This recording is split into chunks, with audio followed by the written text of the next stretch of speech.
The barn had always smelled of hay and damp pine, of rust and soil and the faint metallic scent of old blood that never quite left the place no matter how often Vera Fielding scrubbed the floorboards. Marion had spent most of her childhood in it, feeding calves, hauling straw, mending fences when her father still lived, listening to the wind curl through the gaps in the wooden slats at night like a song half sung. But that winter, the barn no longer felt like a place for living. It had become a kind of chapel, a sealed tomb, a wilderness, and in its belly, tucked between the empty grain sacks and forgotten sled runners, Marion labored alone, her knees pressed into the cold-packed earth as the sky outside threatened to split with snow. She had not told anyone. Not Vera, not the butcher's boy who sometimes watched her a little too long at the well, not the traveling preacher who came once a month and looked at her with faint unease, like he sensed something coiled and unrepentant in her bones. She had felt the baby stir in her belly long before she had accepted its existence, long before she had ceased binding her waist with cloth or chewing bitterroot behind the barn in the hopes it might end whatever had taken root inside her. By the 7th month, the shape of her had changed. Her hips grew wide, her breasts tender, her sleep fractured by strange dreams, red water, glass eyes, the scent of burning apples. Still, she told no one. Vera had never been one for questions, and Marion had learned long ago that to be born a Fielding girl was to survive by silence. And so when the pains came, sharp and low and relentless, she walked herself through the snow without coat or boots, slipping into the barn while her mother lit the stove and set the table for supper inside. The labor took hours, or maybe years. Time unraveled. Marion gritted her teeth and pressed her forehead against the beam marked with her father's knife, MF 1887, and pushed. Her hands clawed at the straw. The sky beyond the rafters turned from slate to pitch, the moon a pale bruise behind thin clouds. Her breath came in gasps, white against the dark. She bit her lip until it bled and swallowed the sound. The baby came just as the wind picked up. There was no ceremony, no cry, just a sudden wetness, a shift in pressure, and then the barn held 2 heartbeats instead of 1. The child was small and curled like a seedling pulled too early from soil. He did not scream. Marion fumbled him to her chest, the cord still tethering them. For a moment she thought he was dead. His skin was dusky, his lips nearly blue. But then, slowly his chest lifted. A small, startled breath. Another. A weak mule, no louder than a field mouse. And then silence again. Marion cradled him close, her hands trembling, her body raw with the tearing in the cold and the overwhelming stillness that followed. There was blood on her thighs, more than she expected. Her vision swam. The barn felt enormous, empty, as if the world had hollowed itself out to make space for this single fragile thing now resting on her skin. He had a full head of dark hair, damp and clinging to his scalp. His eyes were closed, his fingers impossibly tiny. She did not think. She simply opened her mouth and said the name, barely above a whisper, Ansel. The sound floated into the dark, like a thread loose from her throat. And at once, something in her chilled. She did not know where the name had come from. She had not planned it. It had sat in her mouth as if it had always belonged there, buried deep beneath the surface, waiting. But when she heard herself speak it, her blood turned cold. The baby stirred but did not cry. The wind outside shifted direction, a soft moan slipping through the cracks in the wood. For a moment she thought she heard footsteps. Her grandmother's voice, the creak of a door long sealed. But when she looked up, there was nothing, only the darkness, the wind, the steady drip of meltwater from the eaves. She cut the cord with a rusted pocket knife, then wrapped the baby in a tattered feed sack, pressing him close to her breast for warmth. She tried to hum, but the tune escaped her. Everything inside her was trembling, not from pain, not even from fear, from knowing, from the sense that something had just been set in motion, something older than her, older than the land, something that had waited in the bloodline like a hidden root system suddenly unearthed. Her bones ached with it. Her teeth, the very air in the barn felt different, as if it now belonged to another time. She must have drifted into sleep. When she woke, the light was pale, blue-gray, morning. Her body felt heavy, weighted with absence. The baby was no longer in her arms. For a breathless instant, She thought he had died, rolled from her grasp. She reached out, her hands frantic, but then she saw her mother. Vera stood in the doorway, wrapped in her mourning shawl, her boots soaked with snow. She did not speak. She did not gasp or curse or run to her daughter. She simply looked, her eyes, as always, unreadable, her face gaunt with years of loss and bitterness worn smooth into stone. She held the child, swaddled now in clean cloth. His eyes were closed. Her arms were firm, practiced. She had done this before. Marin sat up slowly, pain radiating through her hips and thighs, and tried to speak, but her voice cracked. "Mama," she rasped. Vera turned without a word and walked out. Marin did not see the child again. By the time she made it back into the house, cleaned and limping, the taste of iron still in her mouth, the hearth was lit, and Vera was cooking eggs. Nothing was said. A plate was set down. Tea poured. Marin sat, trembling, but did not cry. Fielding women did not cry. The absence was a second birth. It opened a wound in her chest deeper than the one in her body, a hole shaped like a boy with dark hair, and a name that turned her insides to ice. Days passed, then weeks. The baby was never mentioned. There was no burial, no crib, no blood-stained rags left to wash. It was as though it had not happened. Vera moved through the house with the same haunted precision as always, and Marin did not ask.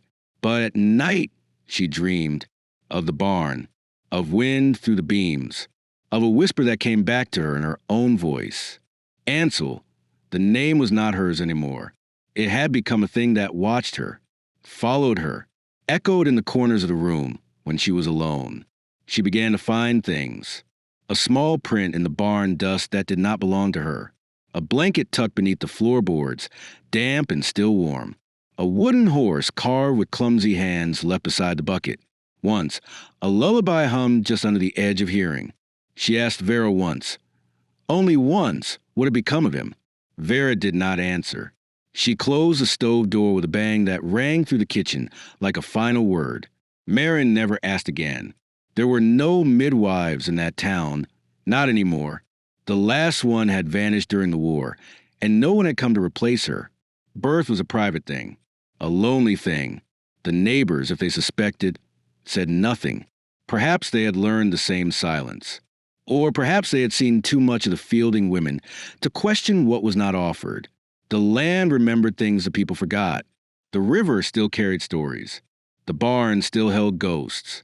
Marin began sleeping in the loft again, her old place, before her bed had been taken by illness and age. She lay there at night, wrapped in old quilts, watching the stars with broken roof slats.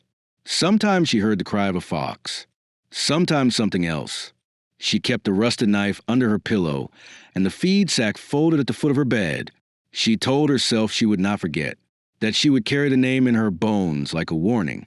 But even now, when she spoke it aloud in her mind, her breath still caught.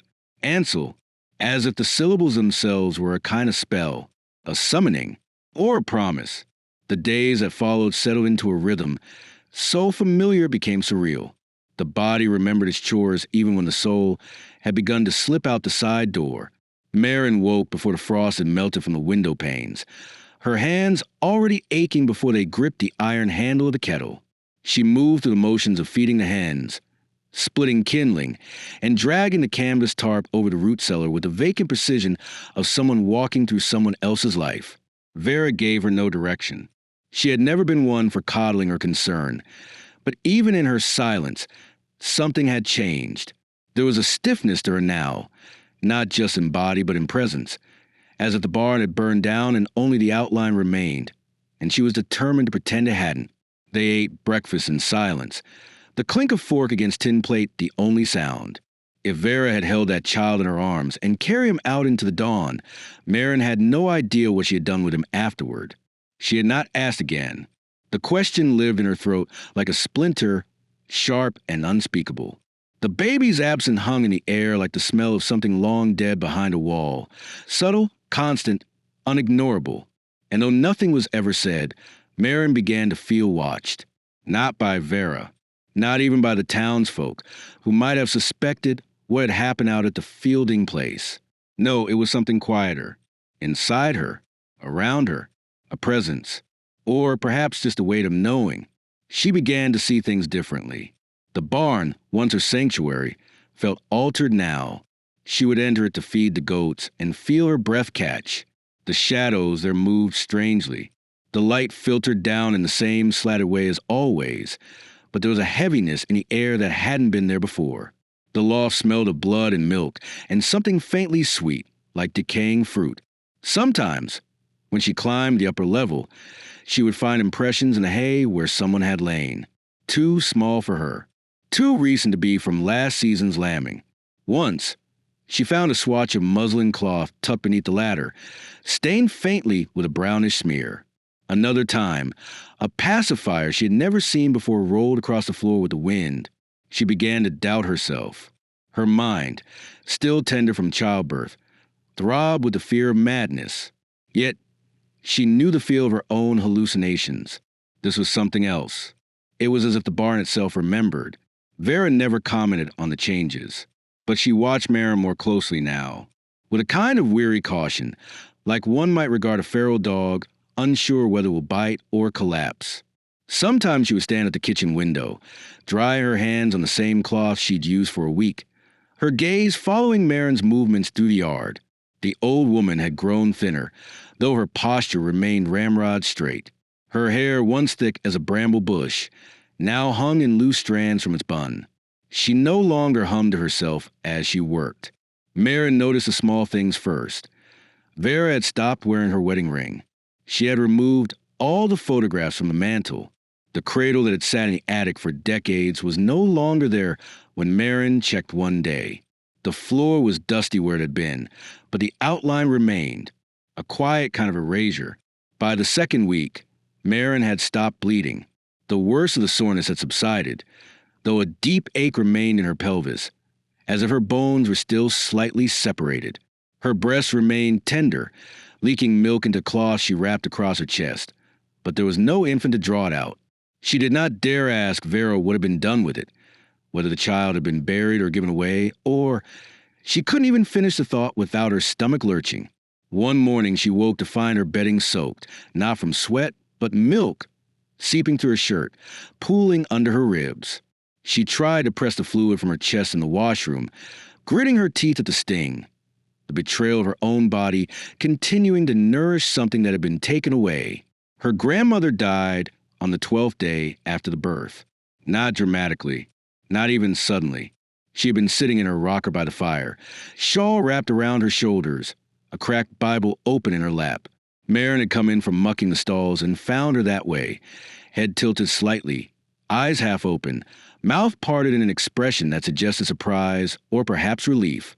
Vera stood behind her, not moving, arms crossed. She went quiet, was all she said, and then turned to fetch the sheet to cover the body. They buried her behind the barn, next to the line of stones that marked the other fielding women. Vera refused to allow the preacher to come, said the old woman wouldn't have wanted it. Maren dug the grave herself, her fingers blistered by the end.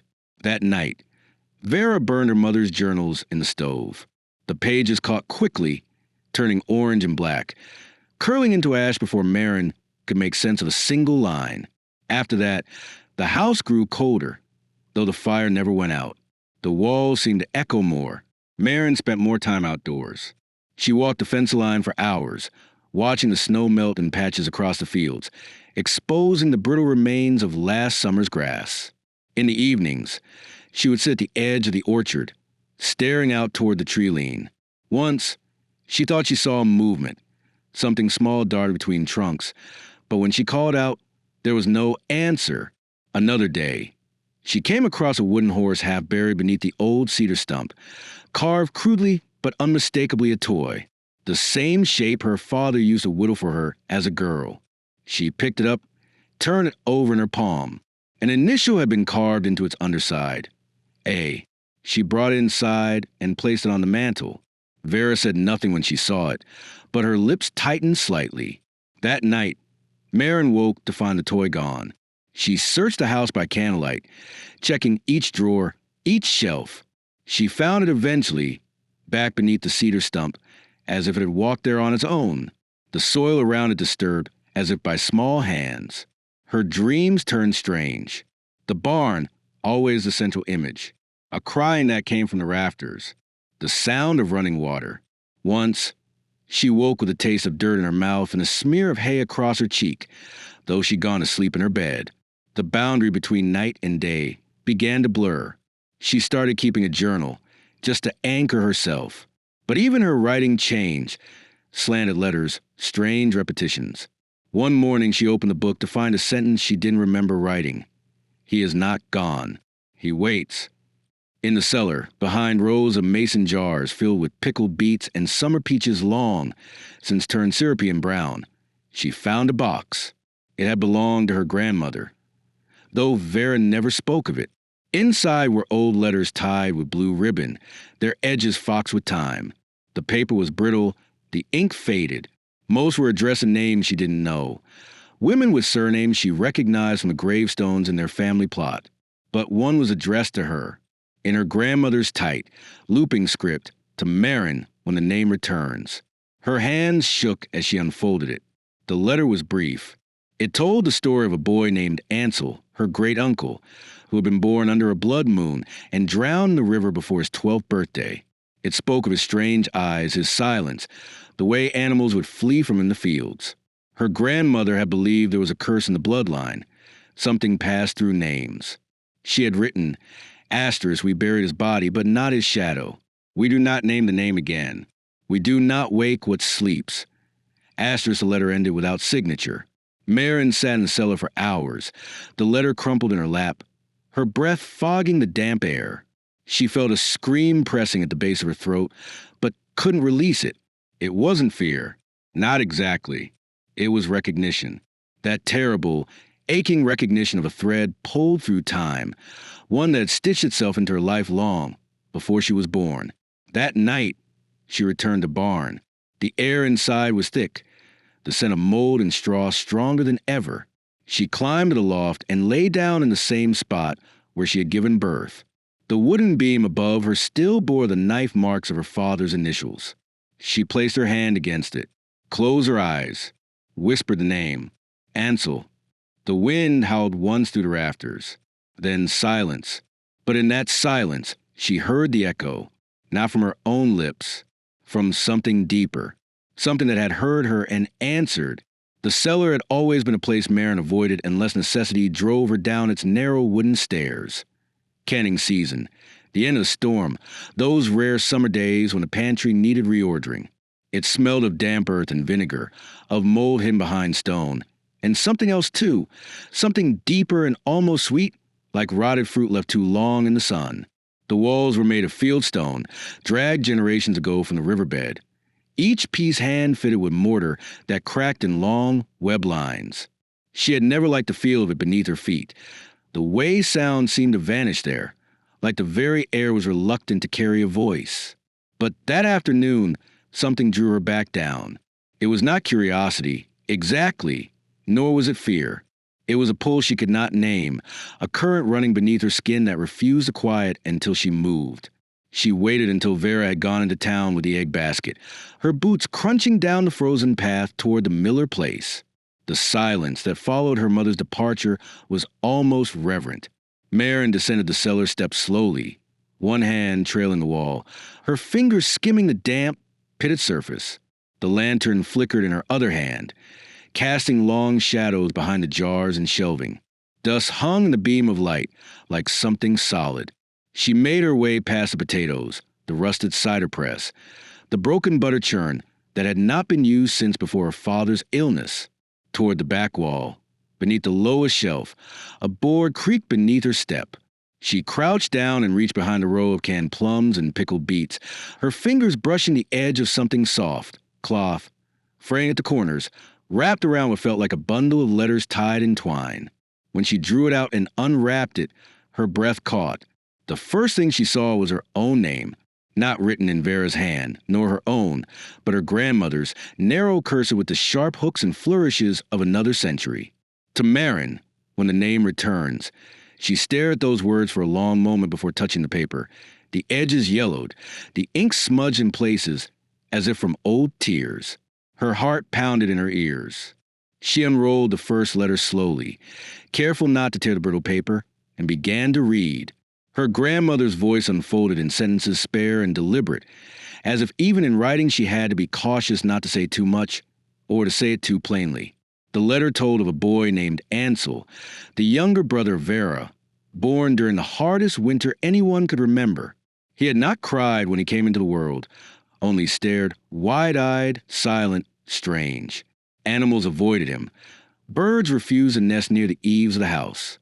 As he grew, he never spoke unless spoken to, and even then only in fragments, his words sharp-edged and uncanny. He was drawn to water, often found sitting beside the creek for hours, unmoving. One afternoon, his mother had come upon him standing knee-deep in the river, eyes open but unseeing, mouth moving without sound. He had turned to her and said, "I can't stay long," though no one had ever said he would leave. A week later, he was gone. They found his coat snagged on a branch, his boots on the riverbank. The water had never given back his body. The family never spoke of him again. But things changed after that. Her grandmother wrote of dreams that came in waves, rivers in the sky, teeth in the dirt, voices that repeated her name in her own voice, of rooms that grew cold without reason, of names scratched into frost on the windows, of her mother waking in the night and swearing she had heard her son's voice outside, though the snow was unbroken. The boy was gone, but not gone, not entirely. And the name her grandmother wrote should never have been spoken again, not aloud, not to a child. Marin finished the letter with hands trembling, the lantern's glow guttering. The rest of the bundle was filled with similar pages, fragments of journal entries, letters never sent, the scratchings of a woman slowly realizing that her family had inherited not just land and bones, but something darker, threaded to the blood like iron or fever. Some spoke of other names too. Lita, who'd gone mad after her third miscarriage. Josephine, who walked into the lake in her nightgown and never came out. They were all women, all Fieldings, and all had carried something inside them that could not be explained. The men in the stories were brief, peripheral, often gone by the time the pages turned. It was the women who remained, who endured, who paid the price. When Marin emerged from the cellar, the wind had risen. A storm was building on the horizon, the kind that rolled in across the flatlands with low growls and sudden teeth. She stood at the back door and watched the clouds gather, one hand still gripping the letter like an anchor. Something inside her had shifted. She felt it as surely as she felt the ache in her belly or the weight in her chest. This was no longer about grief. This was inheritance. The kind passed not by will or possession, but by breath and silence and blood. That evening, she sat by the stove and stared into the flames, her grandmother's words replaying in her mind like a song with no ending. Vera said little during supper, though her eyes lingered too long on the letter when Marin laid it beside her plate, folded and plain. "Where did you find that?" she asked eventually, her voice flat, tired. "In the cellar," Marin replied. With the others, Vera's mouth pressed into a line. She did not reach for the paper, did not touch it. "You shouldn't have gone looking," she said. "Something stayed buried for a reason." Marin didn't respond. Her hand closed around the letter again. She knew, suddenly, that Vera had read them too, had known they were there, had chosen to let them rot in the dark. Later that night, when the wind howled through the trees like something wounded, Marin climbed into the loft of the barn again. The cold had deepened. She wrapped herself in an old woolen blanket and laid flat against the wooden boards, listening. She had learned that if she lay still enough, long enough, the barn would begin to speak. Not in words, not exactly, but in groans and creaks and the soft rustle of things unseen. It was there, in the lull between gusts, that she heard it again, a sound like a footstep or perhaps a breath. Then a whisper, low, familiar, a voice not her own. She closed her eyes and saw the river, not the one behind the house, but another, deeper, wider, silvered with frost. A child stood at its edge, back turned, hair dark and wet. When he turned to look at her, she woke with a start, gasping. The barn was still. The wind had gone. She sat up, her body drenched in sweat, though the air bit like knives. Something was clutched in her hand. She hadn't remembered picking it up. It was the carved wooden horse again, the one she had placed on the mantel days ago. The letter A etched on its underside glinted in the lantern light. The next morning, the first snow of spring fell.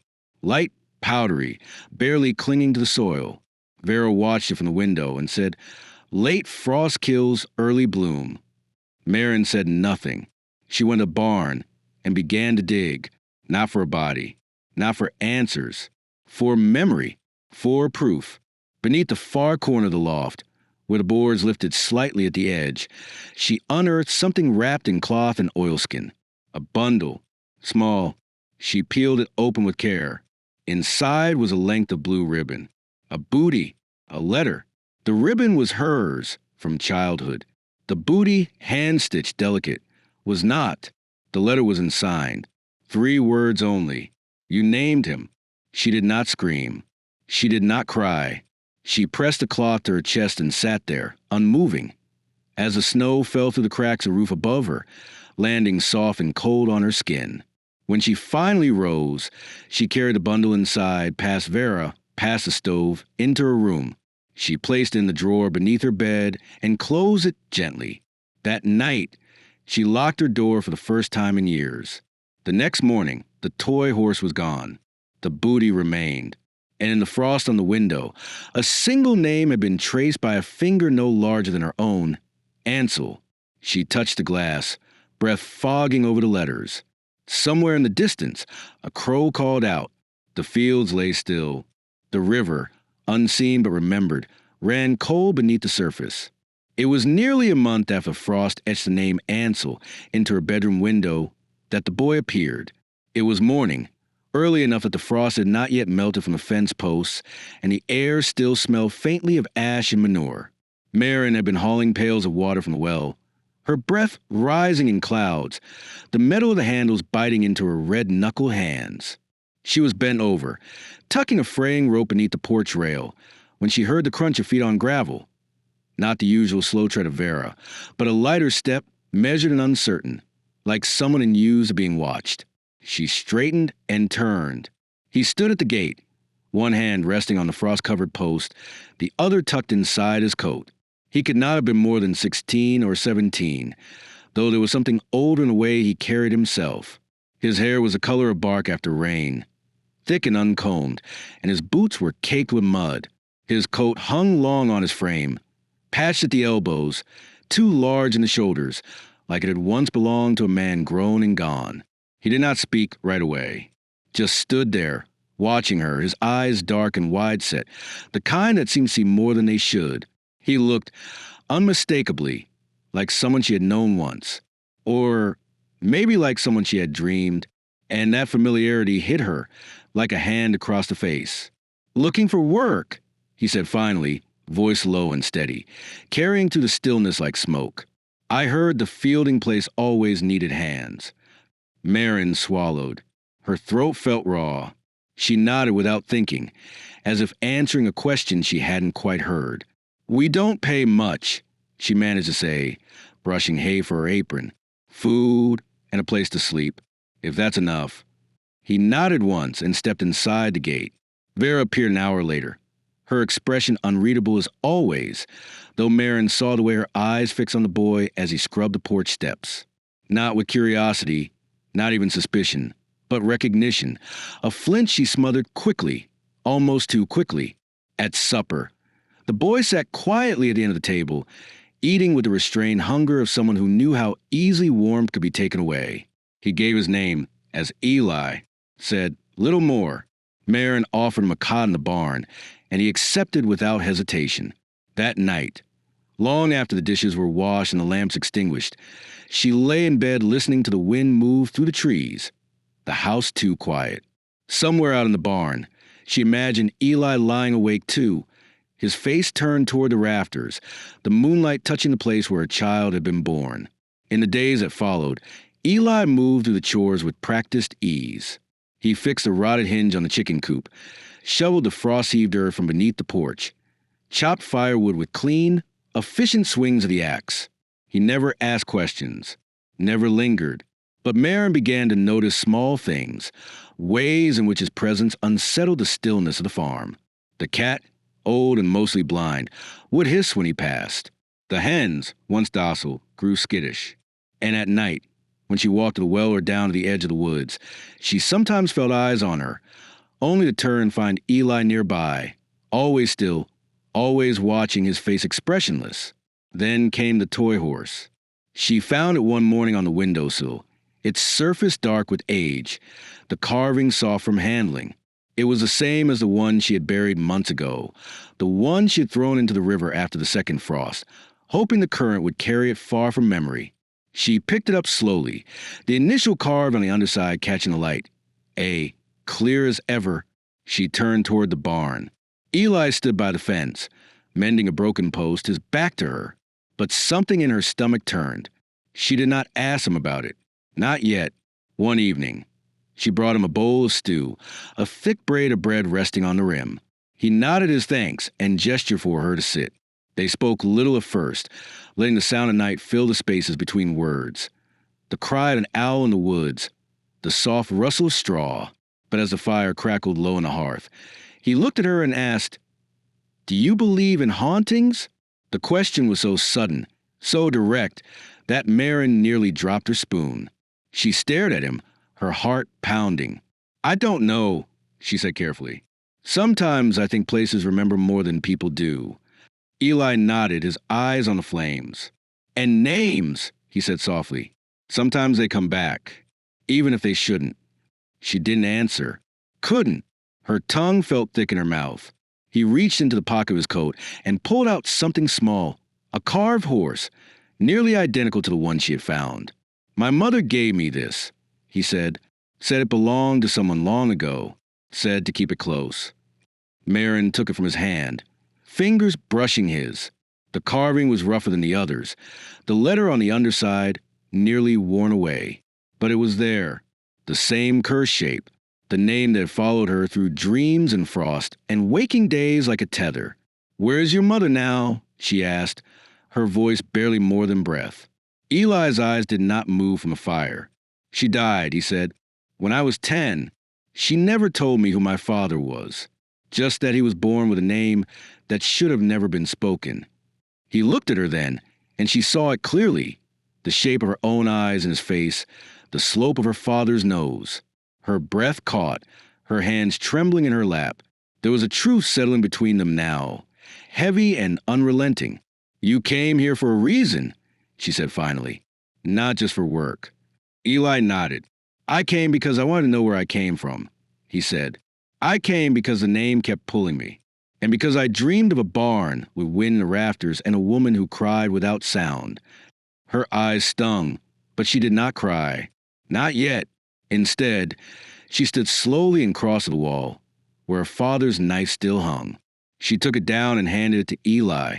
"Carve your name," she said, her voice hoarse. "If you're to stay, if you belong." He hesitated, then moved to the post. The sound of metal against it was soft but final. When he stepped back, 3 letters remained. "Eli," nothing more. That night, Marin sat by her window, watching the moon rise through bare branches of the orchard. She thought of the letter in the drawer, the name scrawled in frost, the child whose breath had touched her skin only briefly before being taken away. And she thought of the boy in the barn, sleeping beneath the same beams, with her eyes in a stranger's blood, and the name that had somehow returned despite every silence her family had tried to build around it. She felt no peace, only a stillness, as if something had finally found its place. The next morning, the frost was gone. The wind had softened, and Marin found, beneath the willow near the field's edge, a single blue ribbon tied around the lowest branch, fluttering like a sigh in the breeze. She stood beneath it for a long time, her face turned upward, as if waiting for something to fall. The days began to stretch longer as the first veins of spring pushed through the thawing crust of earth. The snow melted in bruised patches, revealing muddy furrows and the broken remains of last year's harvest. Shattered cornstalks, a rusted plow blade half buried by time. The sky had not yet softened, but the cold was losing its teeth. Marin spent more time outside, though she no longer found comfort in the wind as she once had. It had changed. It moved differently now, like something searching or remembering.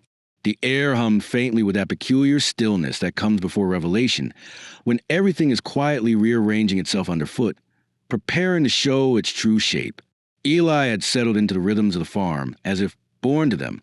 He rose before the sun, carried water from the well, coaxed the stove to life, fed the animals with steady, wordless grace.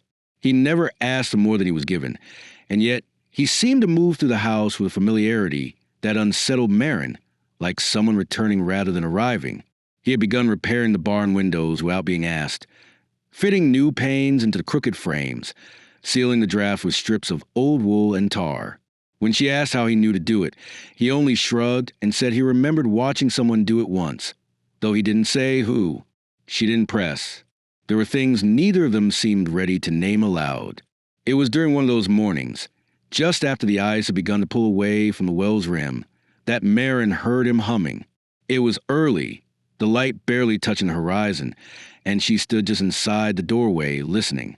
The tune was unfamiliar, yet something in it struck her, an ache at the base of her spine, a pressure behind her eyes. It was a melody her grandmother had hummed, rarely and without explanation. In those brittle hours before dawn, when sleep wouldn't come and her hands shook too badly to hold a spoon. Marin had heard it only a handful of times in her life, and even then, it had always sounded like a memory being exhaled. Hearing it from Eli's mouth, soft and tuneless and half lost in the wind, made her feel like she stepped backward into another life. He did not notice her standing there. He stared into the water, as if it were speaking back. Later that day, Marin found a crow feather on the windowsill. Long, dark, curved like a blade. At first, she thought it had blown in with the wind, but there was no draft. The window had not been opened in days. She picked it up slowly and turned it between her fingers. Something about it unnerved her, not because of the feather itself, but because of what came next. That evening, she opened her grandmother's last remaining journal, the one Vera had missed when she burned the rest, and found a nearly identical feather pressed between its pages, placed there so deliberately it felt like a message. Below it, in her grandmother's sharp handwriting, a single sentence was underlined twice. The wind knows what we forget. The dreams returned soon after. Marin had not dreamed in weeks, or if she had, she could not remember them. But now they came with weight and clarity, pulling her under like a tide. She dreamed of the river again, wide and frozen, its surface groaning beneath invisible footsteps, of a boy standing in the reeds, ankle deep in water, staring at her with eyes she could not see clearly but somehow knew. She woke with her hands clenched, the sheets soaked through with sweat. In the dim light of early morning, the carved wooden horse sat beside her pillow, though she had hidden away in the attic a week before. She threw into the stove, watched it blacken and split, the A on its underside curling like a grin in the flames. But when she returned from the barn that evening, another one had appeared on the porch railing, its edges worn, the carving deeper than before. She tried to speak of it to Vera once, but the words withered on her tongue. Vera's silence had taken on a new sharpness in recent weeks, less avoidance and more resistance, as though any truth might fracture her entirely. One evening, Marin mentioned the dreams, the melody, the feather, her voice quiet, more question than confession. Vera's eyes flicked toward her, narrowing just slightly and then away again. "The past has a way of pretending it's the future," she said, wiping her hands on the cloth that always hung from her apron. "But a thing you bury deep enough doesn't come back unless it's fed." Marin said nothing.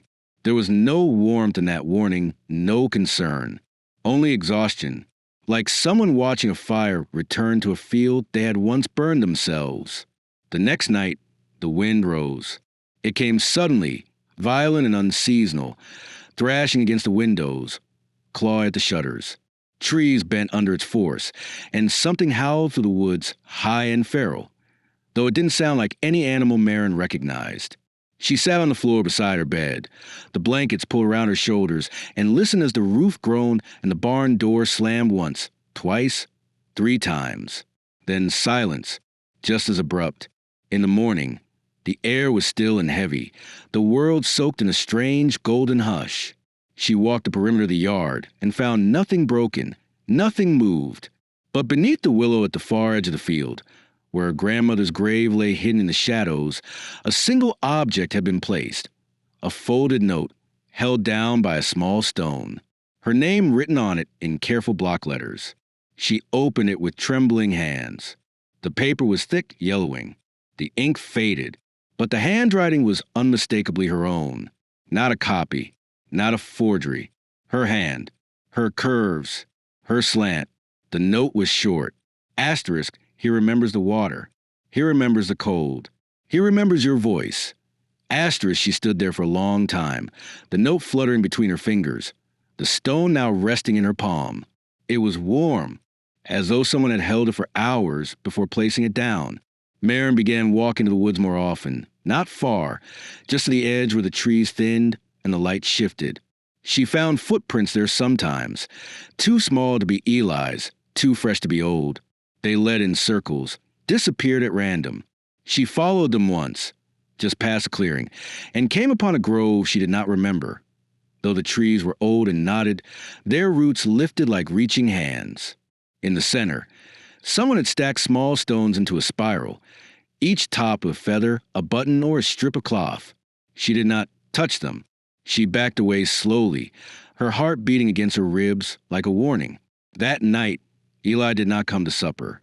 Maren went to the barn and found his cot empty, the blanket folded. For a moment, her chest tightened with a fear that had no name. But then she saw him, standing just outside the open door, staring up at the sky. He turned when she approached, his face unreadable. "It's happening again," he said. She waited. "I can't hear it. In the trees. In the well. It's like something wants to be known." She felt something shift in her belly then, a pull, low and aching, as though the place where her son had lived still carried the echo of his absence. She nodded, barely, and reached for his hand. It was colder than the air, colder than the wind, but it did not pull away. They spoke little after that, but something between them had changed. He lingered in the house longer, reading her grandmother's journal by lamplight, humming the old melody under his breath. He told her small things, how he'd always felt watched as a child, how he used to dream of a barn he'd never seen, how once, when he was very young, he had drawn a name on the inside of his bedroom door and found it written again the next morning in an adult's hand.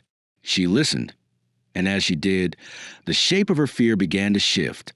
No longer a sharp thing, but something older, something almost soft. Grief, yes, but also recognition. One morning, she found a photograph tucked under her pillow. It was faded, the corners curling, the image blurred, but she recognized the porch, the doorframe, the edge of her father's coat, and beside him, holding a bundle wrapped in a shawl, a girl no older than 17. Her. But the photograph had never been taken. She had never posed for it, and yet the baby's face, half visible beneath the cloth, bore the unmistakable eyes of Eli. She stared at it until her vision blurred, and then placed it gently in the box beneath her bed. That night, she stood at the edge of the orchard and whispered the name aloud again. Once, clearly, with nothing held back. The trees did not move. The air did not stir. But somewhere deep within her, something released. A breath, a knot, a sorrow. And in the distance, a single crow called out and was answered. The truth arrived not as a scream, but as a whisper, barely audible, a fracture beneath the floorboards, the soft, unmistakable sound of something long buried rising to the surface. It had been building for weeks, maybe months, a quiet accumulation of signs.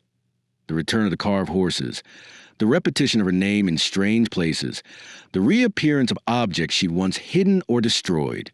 The air around the Fielding house had thickened, not with storm or weather, but with memory. Like every breath the walls took was drawn from some earlier time, and every silence pressed against Maren's spine like a hand that meant to push or warn or wake. The name had settled into the house now, into the floors and the lintels and the soft places between dreams. It could not be banished. It had never left. The moment came with no thunderclap. It came with soup, a bowl passed across the table, a spoon clinking gently against ceramic. Marin's fingers brushed against Vera's for the briefest moment. An accidental contact, electric, immediate. It was the first time they had touched in weeks. Vera had been retreating further each day, speaking less, disappearing into back rooms for hours, emerging only to tend the fire or stir a pot of something scentless and gray. Her shoulders had stooped more. Her voice, when it came, had thinned to a rasp. That night, as they sat with the fire guttering low, Eli reading again from her grandmother's journal, the wind silent for once beyond the walls, Vera looked up without warning and said, "I lied." Marin froze. The air shifted. Eli stopped reading. Vera did not blink. She did not elaborate. She merely repeated herself. "I lied to you. About everything." The silence that followed was like the hush before a wave strikes, a breathless moment of knowing that what comes next will ruin something. Marin placed her spoon down gently, as if any sudden movement might undo the fragile space they now stood inside. "About the baby?" she asked, though she knew the answer already. Vera nodded once, her eyes fixed on the fire, not on her daughter. "I told you he was gone, that I took him, that he never breathed right, that he wouldn't have lasted, that it was a mercy." She paused, drew a shaking breath. "But he lived." He cried. He held on to my thumb. The floor seemed to fall away beneath Marin. She could not speak. Her heart felt too large, beating against the bone cage of her ribs as if trying to break loose. "What did you do with him?" she asked finally, each word dragging itself out her throat. Vera's voice cracked. "I gave him away to the priest who came up from Fairhill twice a year. He said there was a couple, childless, desperate, said it would be better, safer, that if you kept him, the name would root itself deeper, that the boy would never be whole. I believed him." She looked up then, and her eyes were wet, but not with fresh tears. "These had been waiting a long time. I was afraid, not for him, for you." The room was so quiet that Marin could hear the ticking of the old clock in the kitchen, a sound she hadn't noticed in years. The fire cracked. Eli had not moved, but his breath had quickened, his chest rising and falling in shallow bursts. He was looking at Vera now, not with shock or confusion, but with a sort of hollow understanding, like someone hearing the confirmation of something they had always suspected but never wanted spoken aloud. "His name is Eli," Marin said slowly, more to herself than to anyone else. "You sent him away, but he found his way back." Vera nodded again, her hand shaking as she clutched her shawl. "I recognized him the moment I saw him, not by his face, by the way he looked at the barn, by the way the wind changed when he stepped onto this land. The name calls the blood back. It always has." Marin turned to Eli, who now sat completely still, his jaw tight, his eyes burning. "Did you know?" she asked. "I didn't know," he said softly. "Not like this. But I felt it. My whole life, I've felt tethered to something I couldn't name. Like part of me had been left behind. Like I belonged to someone who forgot me." She reached for his hand across the table, and he did not pull away. There were no words left for what she felt in that moment. Not forgiveness, not anger, something older, something bone deep, the recognition of blood reclaimed. Vera leaned back, her body folding into the chair like something brittle returning to rest. "It wasn't the first time," she whispered. "There was another, my brother, Ansel. Mama told me he died in the river, but it wasn't true. She sent him away too. Said the name had cursed him. Said the family would rot if we kept it." She paused, her mouth trembling. She was wrong. It wasn't the name. It was the silence. That night, after Vera had gone to bed, Marin sat with Eli beside the stove, the journal open on her lap, her hands trembling. "I don't know how to be your mother," she said quietly. "Not after all this time." Eli looked at her, his gaze steady. "You don't have to be. I just want to know where I come from. I just want to know you didn't forget me." "I never forgot," she said. "Not for a single day." They sat in silence for a long while. Then Eli reached into his coat and pulled out a scrap of cloth, soft, faded, the corner of a feed sack. He handed it to her without a word. Marin turned it over and saw the faint outline of a stitched initial, barely visible beneath years of wear. She recognized it instantly. It was the same sack she had wrapped him in that night in the barn, the same she had pressed against her breast as the wind screamed outside and she whispered a name that should never have returned. Somehow, impossibly, he had carried it with him all this time. The days that followed passed in a kind of dazed stillness. Vera spoke little, her body growing thinner, her presence more shadow than substance. She sat in a rocking chair by the fire, her eyes following invisible patterns in the air, her lips sometimes moving as if in prayer, though no sound escaped. Marin tried to care for her, but it was clear something in her had begun to release, like a spool unraveling at its end. Eli stayed, not in the barn anymore, but in the house. He took over morning chores, repaired the crumbling gate posts, swept the ash from the hearth each evening with a kind of reverence. He asked questions now, not many, but enough. He wanted to know what the orchard had looked like in the years before the blight, what Marin had dreamed of as a girl, what her father's voice had sounded like before the illness took it. They spoke in the evenings, soft and halting, like people learning a language they had once known but forgotten. She showed him a photograph that had appeared beneath her pillow, and he stared at it for a long time, then nodded. "That's the porch from my dreams," he said. "That's you, but I've never seen that man before." Marin touched the image of her father's hand resting gently on her shoulder. "He died before I ever spoke your name, but he would have built you a crib. He would have made you a horse just like this one." They buried Vera on the 5th morning of the thaw. She had died quietly in her sleep, her hand clutching the edge of her shawl, her breath gone without struggle. Marin and Eli wrapped her in linen and laid her beside the other fielding women. The willow tree bare above them, its branches trembling in the morning breeze.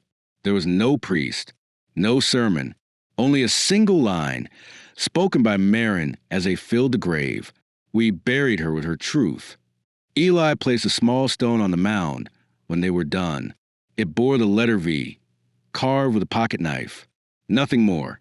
That night, the wind was still. No voices, no footprints in the dust. Just the soft creak of the house adjusting to its new silence. Later, as Marin sat by the hearth, the firelight dancing across the walls, she pulled the journal from the shelf and opened it to a blank page. She wrote one sentence, slow and deliberate, her hand steady. Asterisk the name did not curse us. The silence did. Asterisk, she left the book open on the table and went to bed. Eli stood in the barn, staring up at the loft. He climbed the ladder slowly, placed his hand against the beam marked MF 1887, and sat there in the quiet. The air was warmer now. No frost, no shadows, only memory, and the name that no longer needed to hide. The thaw came slowly that year, as if the earth itself had forgotten how to warm. The snow lingered long into April, melting not in waves but in tremors, the way grief drains from the body, uneven, reluctant, leaving behind the residue of what it took. The fields remained sallow and spun-soft beneath the sun, and Marin could feel the moisture in her bones. Her hands ached. Her knees stiffened when she crouched to check the early shoots. It was not yet time to plant, but she moved through the land each morning as if rehearsing for spring, walking the fence lines, clearing branches from the rows, brushing last season's rot from the garden beds. The barn stood quieter now, no longer echoing the shape of absence but settling into a new rhythm. There was something almost peaceful in its stillness, a kind of hushed acceptance. Whatever had waited there for so long had shifted. Not gone, but seen. Eli had taken to walking the river path each morning before dawn. He never said why, and Marin never asked. She knew the shape of that solitude, the way it pulled at your limbs like cold water. Sometimes you watched him from the upper window, his figure moving slow and deliberate along the edge of the woods, coat hem catching in the breeze. She imagined what he saw out there. Maybe the remnants of an old crossing, a place where the ice had once broken beneath someone's feet. Maybe a reflection he didn't recognize until it turned to meet his eyes. He returned just as the sun crested the trees, always silent, his hands in his pockets, the cuffs of his sleeves wet with dew. They spoke more now, not always about the past, but sometimes. The words came easier between tasks, while mending a fence or baking bread, or scrubbing the soot from the stovepipe. There was a rhythm to their conversation, a quiet mutual shaping of memory and myth. Marin told him about the summer she'd spent barefoot in the orchard, chasing the dog her father had brought home one stormy night. She spoke of her grandmother's stories, of wind spirits and names that walked. Eli listened carefully, his brow furrowed, like he was trying to memorize each syllable. Then he told her the family who had raised him. Kind, distant, marked always by a shadow they never acknowledged. He remembered the way his mother would wake screaming sometimes, crying names she'd never spoken in daylight. He didn't know it then, but now, he thought maybe she'd heard it the same way Marin once had, pressed against her ribs at night, low and trembling. Marin began writing again, not in her grandmother's journal, which she left untouched on the mantel wrapped in a strip of linen, but in a new notebook, bound in rough canvas and smelling faintly of glue and hay. She wrote in the early hours before sunrise, her back to the stove, the windows dark. Not confessions, not even stories. Just moments, shapes of memory, a list of things she'd seen, a recipe she remembered without knowing why, a description of the way Eli looked when he slept, one hand beneath his cheek, the corners of his mouth turned slightly down. She didn't share the pages with anyone, but she didn't hide them either. They stayed on the table beside the lamp, open, present, something living. One morning, Eli returned from the river with a bundle of wild crocus in his hands, purple and pale yellow, trembling slightly in the breeze. He set them on the table and said, "They're early this year." Marin looked at the flowers and thought of that first spring after she'd buried the truth of his birth, when nothing had bloomed until June, and even then, the buds were sparse and bruised. She took the bundle in her hands and laid it beside Vera's old sewing tin, where the needles lay tangled in their rusted corners. "Maybe the ground remembers more than we think," she said. "Maybe it chooses when to forgive." That afternoon, she returned to the river for the first time in years.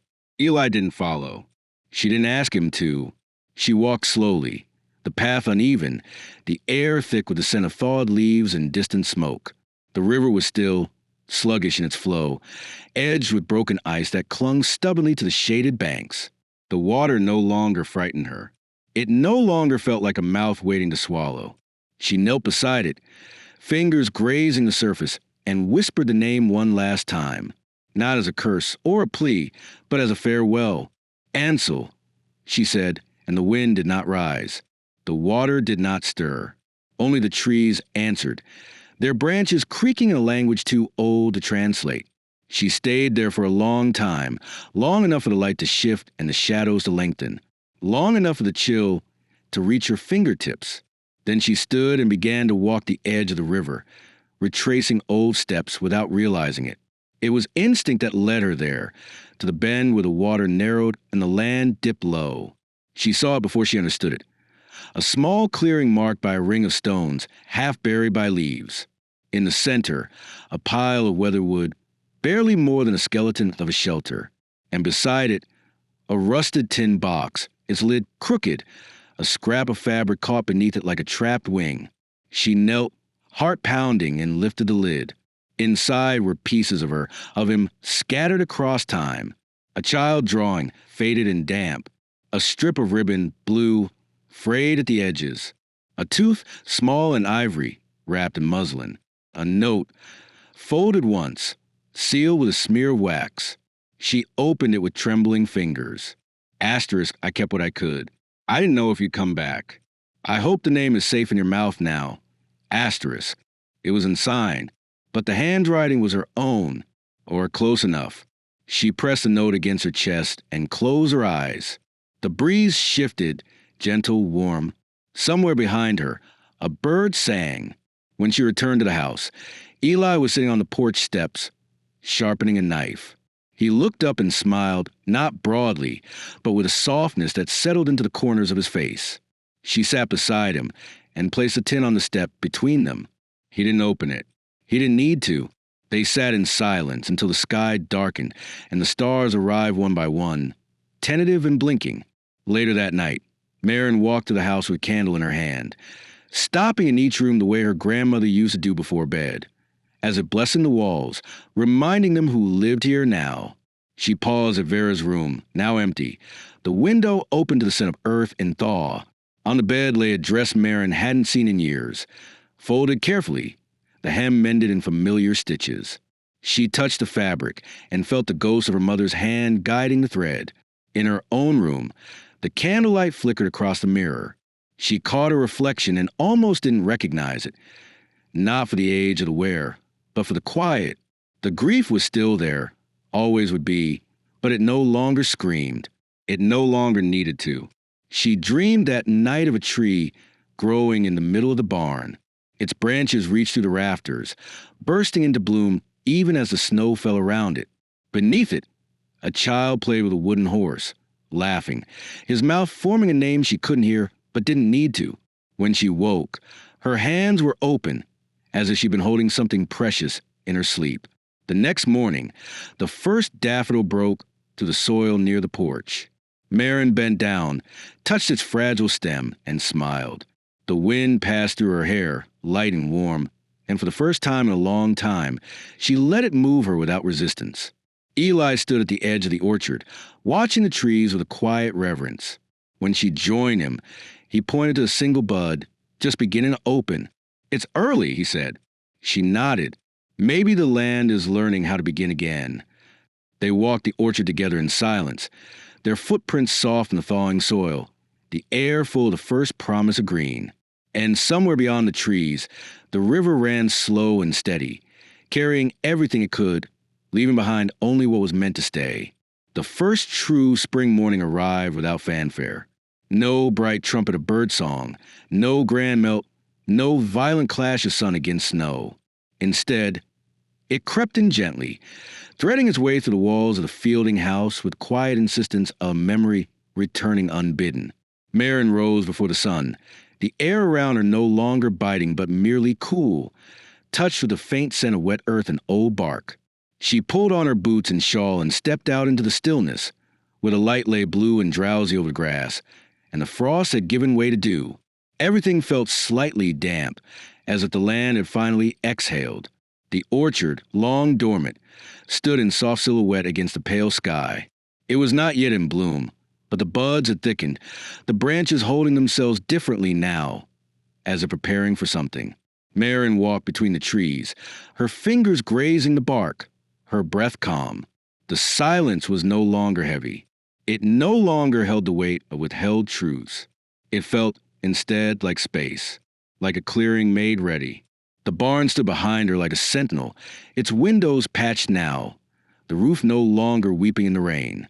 Eli had fixed it with a kind of reverence, board by board, like a son returned to the bones of his first shelter and deciding they were worth saving. Later that morning, Marin opened the doors of the old schoolhouse, which had stood shuttered and leaning at the edge of the property for as long as she could remember. It had once been the heart of the settlement, when there had still been enough children to fill its rows. But wars and winters and quiet losses had thinned the blood of the valley, and by the time Marin was 10, the schoolhouse had become a storage shed for broken tools and forgotten crates of dry chalk. Vera had always said it wasn't safe to keep it open, that children needed more than books, needed names that wouldn't follow them into sleep. Marin had never argued. Back then, she too believed in silences that protected. But something had changed now. Or maybe it was just that the wind had begun to speak differently. Less like warning, more like invitation. She cleared the cobwebs from the windows, propped open the doors, let the sun reach inside. Dust rose in beams. The old desks were still there, lined in uneven rows, initials carved into their surfaces by hands long grown. She walked slowly between them, trailing her fingers across the etchings. LB, JT, MF. Her own. She had sat near the back, always too tall, always too quiet, her hands raw from chores and her mouth too full of words she had no place to speak. Now she stood at the front, facing the empty room, and saw not absence but potential. She spent days clearing it out, opening the windows to let the damp escape, brushing the years of dirt from the floorboards, scrubbing the slate clean. Eli helped when he could, bringing new hinges for the shuttered windows, hammering loose nails back into place. He didn't ask why she was doing it. He only worked beside her, shoulder to shoulder, their movements sinking like breath. When the children came, it was not all at once, just a few at first. 3 girls from the Miller homestead, their hands still stained with blackberry stems from the early bushes. Then a boy from the ridge, silent and sharp-eyed, carrying a satchel too big for his frame. Word spread slowly, as it did in that valley, without letters or announcements.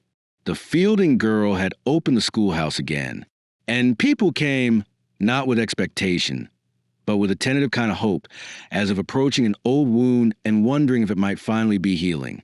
Marin taught them what she remembered: letters, arithmetic, how to stitch a tear in fabric, how to find north by the sun and moss. But more than anything, she taught them names, not just the ones in books, but the ones of the land, the plants that grew along the riverbank, the names of winds and birds, and the old superstitions that had once guarded the valley like sentries. She told them that names were power, but not in the way their grandmothers had warned. Power not as threat, but as root. That to name a thing was to say, "I see you. I know you're real. You belong." The children listened wide-eyed, their fingers smudged with charcoal and soil, their mouths curled around new sounds. One afternoon, as the wind moved gently through the orchard and the sunlight fell long across the desks, a girl named Ruth, barely 8, with eyes the color of new bark, raised her hand and asked, "Can names be cursed?" The question silenced the room. Even the birds outside seemed to pause. Marin looked at her and said, after a long moment, "Only if we bury them. Only if we never speak them in the light." The girl nodded, thoughtful, and returned to her drawing. Later, Marin found the sketch left on her desk, a single word written over and over in curling, deliberate script: Ansel. She touched the page with the tips of her fingers, and the paper did not burn. The air remained still. Eli spent more time at the edge of the woods now, tending the beehives his adoptive father had taught him to care for. Marin watched him sometimes from the schoolhouse window, his body bent toward the hum, the smoke drifting in slow spirals from the tin puffer in his hand. He was patient with them, steady, unafraid of their stings. She thought often of how he had arrived with such stillness in his eyes, a kind of ancient sorrow pressed into the corners of his mouth. But something had changed. His shoulders no longer hunched, as if bracing for grief. His voice had grown firmer, richer. He laughed now, quietly, without show, but with fullness. One evening, as the orchard bloomed around them in a riot of white and pink, he handed her a small wooden box, smooth at the edges, the grain dark from oil and time. Inside were tokens. The photograph that had once appeared beneath her pillow, now cleaned and pressed flat. The ribbon she had tied in her hair as a girl. A sliver of bark carved with the initials A.F. Ansel Fielding. "I found it beneath the porch," he said, "buried in a tin, like someone wanted it to wait for the right hands." She touched each item slowly, reverently. Her hands no longer trembled when she said his name aloud. She looked at Eli, her son now not only in blood but in presence, and felt no fear, only the strange, piercing ache of long-awaited belonging.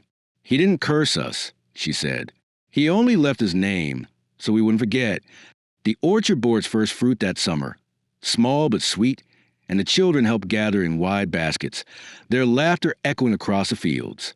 Marin baked pies with them in the old stove, her hair tied back in a braid, her apron dusted in flour. Eli built a swing between 2 trees using ropes salvaged from the barn and a plank of sanded cedar. They hung a bell at the door of the schoolhouse, not loud, not shrill, just enough to mark the start of something new each morning. One late afternoon, as the sky turned to honey and the wind stilled, Marin stood at the base of the willow tree and placed her hand against its trunk. The bark was cool, rough with lichen, but pulsing gently beneath her palm. The grave beneath it remained undisturbed, marked only by the line of smooth river stones. She closed her eyes and whispered thank you, not to anyone in particular, but to the thread that had carried her here, to grief, to blood, to the name she had once feared and now understood. In her journal that night, she wrote a single line. I speak it now not to call it back, but to carry it forward. She set the book aside and slept without dreams, the night holding her gently. By autumn, the orchard would be full. The barn would hold new tools. The schoolhouse would have grown into a place of song and story. But for now, the world paused, The air rich with blossom and the murmur of bees, the trees heavy with names that no longer needed hiding. And in the stillness, Marin Fielding breathed fully for the first time, her life no longer a shadowed inheritance, but root finally reaching sunlight. The light had shifted. It was not just a season. Though autumn had begun to paint the edges of the orchard in soft amber, and the wind carried with it the hush of coming cold. It was something deeper, a quietness that felt earned, not imposed. The kind that settled into a place after long years of turmoil and truth, after names had been said aloud and no longer stung the tongue. Marin woke each morning to a different kind of silence now. Not the brittle hush of withheld emotion, but the gentle stillness of belonging. The orchard was bearing its second wave of fruit, smaller and darker skinned than the summer crop, as if the trees themselves had drawn something richer from the soil since the thaw. She moved through their shade with a basket on her hip, her hands stained with juice and bark, her breath steady. The land did not haunt her anymore. It spoke to her like a friend returned. The schoolhouse remained open to the turning of the leaves. The children came wrapped in heavier coats, their cheeks red from the chill, their voices no less eager. They read aloud now, boldly, confidently, no longer afraid of their own sound. Some of them had begun to write stories, binding their pages with string, illustrating them in charcoal and colored wax. Marin had taken to posting them on the walls, covering the room in names and fictions, and imagined places that spoke more honestly than history. There was power in the smallness of it, in the choice to remember joy as much as sorrow. It was during one of those dusky afternoons, just before the sky turned violet, that the girl arrived. Marin had been sweeping the porch of the schoolhouse, the straw broom brushing steadily against the worn wooden planks, when she looked up and saw her. The girl stood just beyond the edge of the yard, her figure backlit by the descending sun, so that for a moment she seemed like part of the light itself. She wore no coat despite the cold, only a linen dress stained at the hem and boots too big for her feet. Her hair was the color of candle soot, thick and tangled, and she clutched something in her hand, something small, wrapped in cloth. Marin watched her from a distance, not moving, heart slowing, as the girl stepped forward. She couldn't have been more than 10. Her face was pale, sharp-jawed, but not thin with hunger. Her eyes were clear. She came to the base of the porch and stood looking up, unspeaking, waiting. Marin stepped forward. "Are you lost?" she asked softly. The girl shook her head. "No," she said. Her voice was steady, firm in that strange way children's voices sometimes are, as if the words had been practiced. "I was sent here."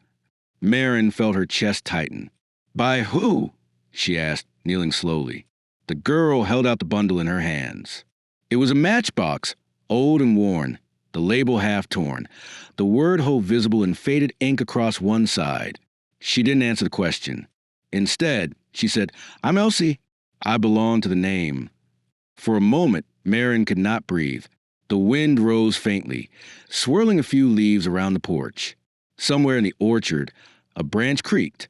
The name, not spoken as threat or question, but as inheritance. She reached out and gently took the matchbox from the girl's hand. Inside, nestled in dry straw, was a locket, oval, brass, scuffed along the edges. She opened it.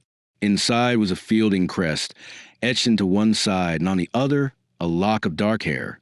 Her hands shook. "Who gave you this?" she asked, her voice catching. Elsie tilted her head. "I found it in a drawer," she said, "but the drawer was locked. I don't know how it opened, just that it did." She looked up, eyes wide and unflinching. "I knew I had to come." They took her in without ceremony. There was no other choice. The girl carried the same stillness Eli had when he first arrived, a kind of preternatural calm that had nothing to do with submission and everything to do with knowing. She moved through the house without hesitation, selecting the small bed in the corner room, folding her dress over the chair as if she'd done it every night of her life. She spoke little but watched everything. In the mornings, she followed Marin through the orchard, asking questions not with her mouth but with her eyes. At night, she sat near the fire, lighting matches from the box one by one, letting them burn down to the edge of her fingers before dropping them into a bowl of water. Marin asked once what she was doing. Elsie replied, whispering names to flame. There was no need to press further. Eli returned from a supply trip 3 days after Elsie's arrival. When he saw her, he stopped in the doorway, the sacks in his arms slumping slightly. The girl looked up at him, then down, then back again, as if confirming something. "You're not the first," she said simply. Eli didn't answer. That night, they sat across from each other at the kitchen table, the candlelight flickering between them, and Marin watched a silent, understanding pass between them, an agreement not of logic or fact, but presence, of history shared not through blood or story, but through some deeper, more ancient thread. As the days passed, Elsie began to speak more. Not all at once, not fluidly, but in small pieces, dropped like pebbles into a still pond. She said her mother had left her at the edge of the woods with a note pinned to her collar, and that when she turned around to follow, the path behind her had disappeared. She said she had dreamed of the barn before she ever saw it, had heard the word Ansel in her sleep for as long as she could remember. She said she knew how to light a fire even in wet wind, and that sometimes, when she stood very still, she could hear the roots beneath the ground humming. Marin did not question these things. She simply folded them into the story as they came, stitching them like patches into a quilt that had been waiting for its final pieces. Elsie learned quickly how to mend torn fabric, how to write a name, how to bake the simple oat cakes Marin taught the school children on rainy afternoons. She never cried. She never asked when someone would come for her. Marin thought perhaps she had always known no one would, or maybe that she had already arrived exactly where she was meant to be. One evening, after the first frost of October, Marin found Elsie in the barn loft, lying on her back, staring up at the beam where her own father's initials were still carved into the wood. The girl's face was blank, but her eyes shimmered with a kind of focus that suggested listening. Marin sat beside her in the straw. "What do you hear?" she asked. Elsie reached out and placed her palm flat against the beam. "A name," she whispered. "Not mine, not yours, but one that wants to be kept safe." Marin did not ask which name. She did not need to. She looked out over the rafters, over the quiet curve of the orchard beyond, and felt the presence of everything that had come before. Ansel, her grandmother, Vera, the long line of women and children in silences that had finally found their place in the light. The barn, once a place of pain, now held memory like a lamp holds a flame. Not to burn, but to warm. That night, as the fire crackled low in the windows, steamed with the breath of 3 sleepers under one roof, Marin returned to her journal.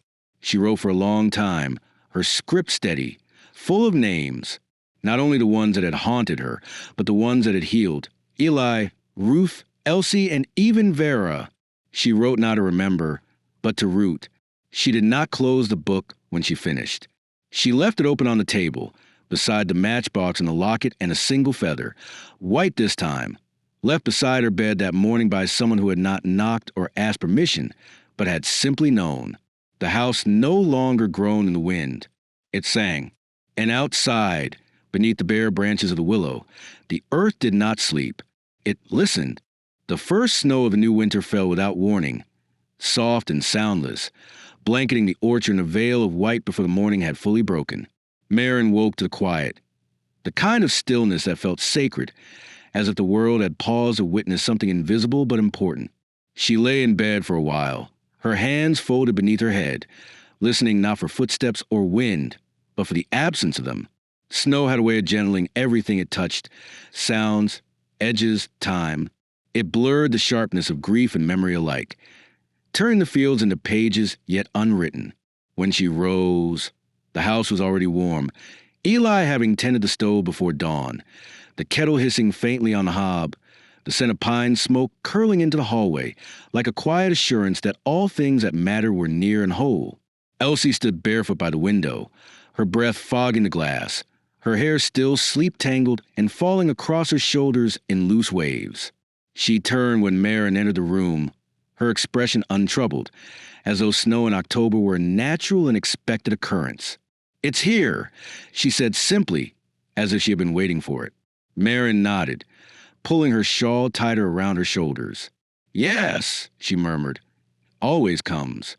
She poured 2 cups of tea and handed one to the girl, whose fingers were cold against the ceramic but steady. Together they stood by the window, watching the snow settle into the corners of the orchard, onto the barn roof, along the sill where a single daffodil bud, confused by the early warmth, had opened and now slept under white.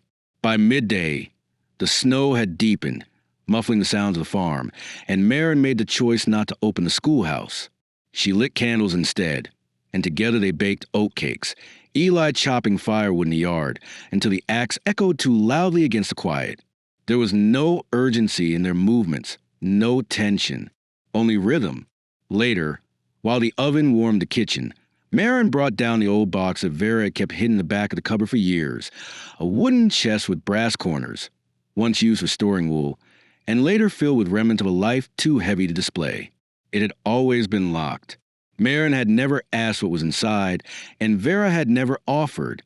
But now the key sat in the bottom of the sewing tin, where Elsie had found it tucked beneath a packet of bent needles and a rusted thimble. They opened it together, kneeling on the floor, the hearthlight flickering across their hands. Inside were things Marin had forgotten and things she had never seen.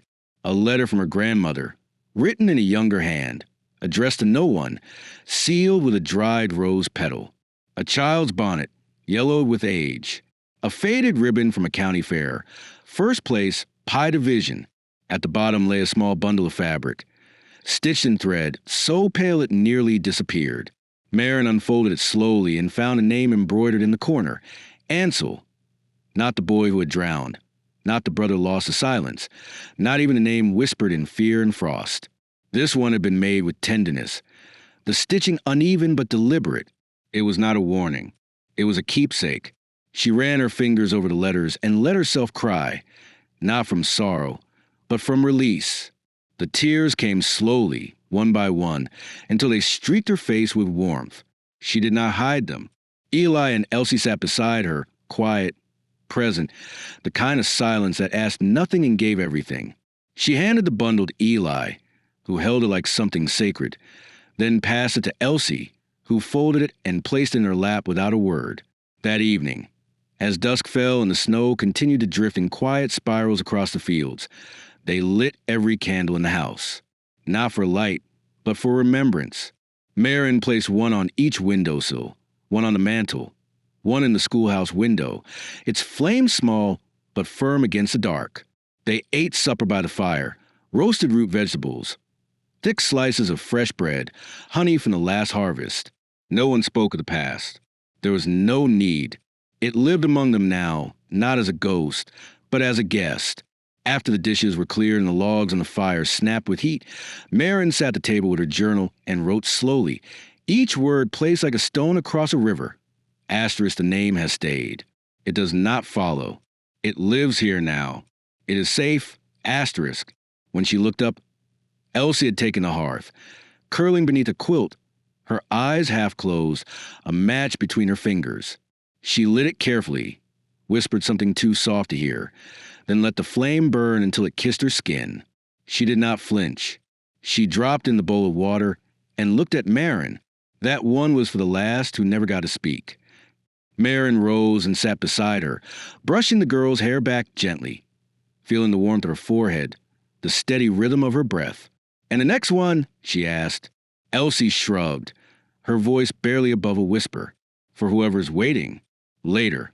After the house had quieted and the snow lay thick and undisturbed outside, Marin walked to the barn alone. She needed to see it one last time before the snow sealed it into silence again. Inside, the loft was just as it had been, hay piled in the corners, the window patched with Eli's care, the old beam still marked with MF 1887. She climbed the ladder and sat in the place where her body had once split open to let a life enter the world. She touched the floorboards, remembering the cold, the pain, the sound of her own breath as she whispered a name that had seemed to echo from somewhere else. And then she looked up. Above her, from the highest rafter, something hung. A bundle of cloth, no larger than a hand, tied with a blue ribbon. She had never seen it before. Or maybe she had, once in another form. She stood, reached for it, untied the knot.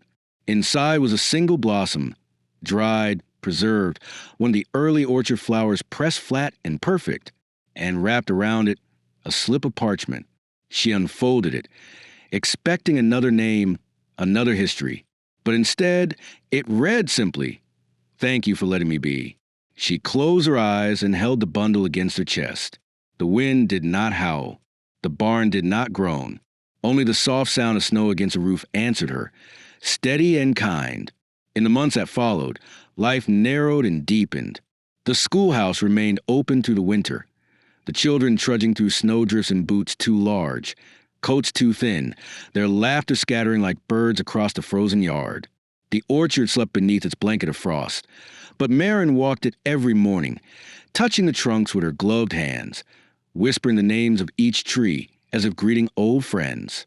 Eli took over the heavier tasks, his shoulders strong now, his voice low and calm. He had begun carving again, not horses this time, but figures, women with long braids, children with open mouths, trees with roots curling into each other like intertwined hands. He left them in the barn, in the orchard, along the riverbank, each one facing the wind. Elsie grew taller. Her voice changed. One day she painted a mural on the schoolhouse wall, crows in flight, their wings wide across the wood, each feather shaped like a tongue or a bell. She told Marin that the crows carried names from one life to the next. "They don't forget," she said. "They just wait until someone says them out loud again." Marin nodded. She had learned that truth too late, but not so late that it couldn't matter. On the first day of spring, years later, after the snow had receded and the ground had begun to breathe again, Marin died beneath the willow tree. She had risen early, walked the orchard as always, taken her tea on the porch in the quiet. She had worn her thick wool shawl, her hands wrapped around the locket that had once lain in a matchbox on the windowsill. When Eli found her, her face was soft, peaceful, her mouth turned in a slight smile, as if she'd just heard a story that she finally understood. They buried her beneath the tree, beside Vera, beside the others. Elsie dug the grave herself, her arms strong, her eyes dry. Eli carved a marker, smooth and bare, with only one line etched across the surface. She remembered the names. After the soil was laid and the stones placed, Elsie stepped forward and lit a single match. She whispered a name to the flame and dropped it on the grave. It did not burn. The snow did not fall. The earth held.